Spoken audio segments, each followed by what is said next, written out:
Bismillahirrahmanirrahim. Аса қамқор ерекше мейірімді Аллахтың атымен бастаймын.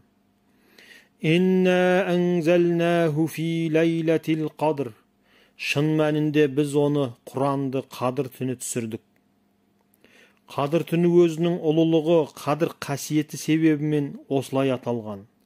Алла тағала Рамазан айында қадыр түнінен бастап Құранды түсіре бастады. Алла тағала бұл түнді дәріптеп, «Вама адрака ма лейлатул қадр». Қадыр түнінің не екенін саған не білдірді, деді.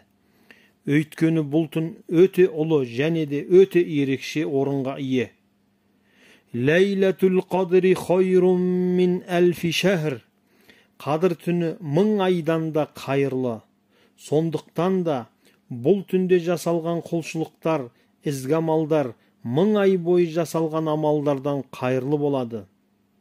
Алла тағала сыйлаған бұл мүмкіндік адам санасын таң қалдырып, жүректі тамсандырады.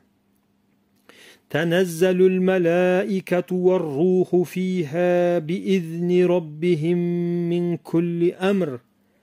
Ол түні періштелер және рух, Жебрейіл, Раббыларының рұқсаты бойынша оның барлық әмірлерімен түседі.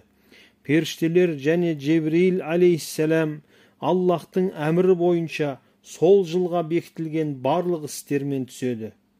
Сәләмун хия хатта матлаил фajr. Ол таң рауанданғанға дейін сәлемет түні. Сәлем сөзі қауіпсіздік, амандық, бейбіт, тыныштық деген мағынаны қамтиды. Бұл түн таң атқанға дейін қауіпсіз түн. Алла тағаланың біздей әлсіз үмметке сыйлаған күш-қуаты, ұлы мүмкіндіктері. Негізінде бұл түнді Рамазан айының соңғы 10 түнінің тақ түндерінен іздеу керек. Пайғамбарымыз саллаллаху алейхи вассалам бұл түнді жіберіп алмау үшін Рамазан айының соңғы 10 күнінде оңашаланып, толығымен Аллаға құлшылық жасауға берілетін еді.